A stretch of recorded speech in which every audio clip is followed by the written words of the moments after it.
एक बार की बात है। मैं अपने घर से बाजार की ओर जा रहा था। मेरे घर से बाजार तक जाने के रास्ते में काफी सुनसान रास्ता पड़ता था।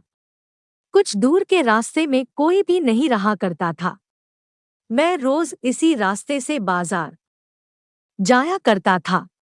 आज भी मैं इसी रास्ते से बाजार जा रहा था।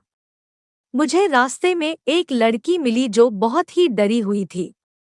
उसे डरा हुआ देख मैं उसके पास गया और पूछा, क्या हुआ, तुम डरी हुई क्यों हो? लड़की ने कुछ लड़कों के ओर इशारा किया। मैं समझ गया। मैं अपने साथ उस लड़की को लेकर उन लड़कों के पास गया।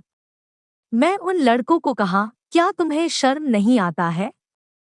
काफी कुछ कहने के बाद उन लड़कों को अपनी गलती का एहसास हुआ। उन्होंने लड़की से क्षमा मांगा। फिर मैं बाजार की ओर जाने लगा। उस लड़की ने मुझे रोका और कहा, मैं यहाँ पर नई हूँ। मुझे रहने के लिए किराए का घर चाहिए। क्या आप मेरी मदद कर सकते हैं? मैंने कहा, ठीक है। मेरे घर में एक कमरा खाली था। आप मेरे घर चलिए। अगर आपको पसंद हो तो आप उसमें रह सकती है। अगर आपको पसंद न आए तो मैं आपको दूसरा घर भी दिखा सकता हूँ। अब वह लड़की और मैं घर की ओर चल पड़े। रास्ते में मैं कुछ भी बोल नहीं पा रहा था। मैं बोलना चाह रहा था लेकिन नहीं बोल पा रहा था। फिर उसने पूछा, आपका नाम क्या है? मैंने कहा, राकेश। और आपका नाम? उसने कहा, सुंदरी। मैंने बोला, काफी अच्छा नाम है। अब तक हम घर पर आ गए थे। सुंदरी ने मेरा घर देखा और वह कमरा भी देखा जिसमें उसे रहना था। सुंदरी को वह कमरा काफी पसंद आया। फिर वह हमारे घर में रहने लगी।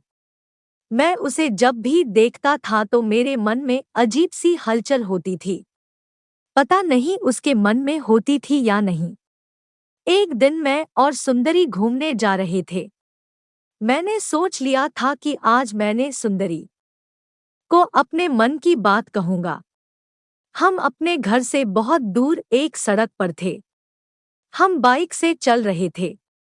मैंने सुंदरी से कहा, मुझे तुमसे एक बात कहनी है। सुंदरी ने कहा, मुझे भी तुमसे कुछ कहना है। मैंने कहा, बोलो।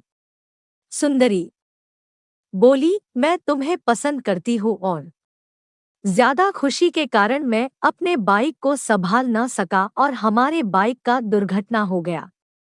मैं तो बच गया लेकिन सुंदरी ने अपने जान को गंवा दी। पर आज भी मेरे दिन में सुंदरी जिंदा है।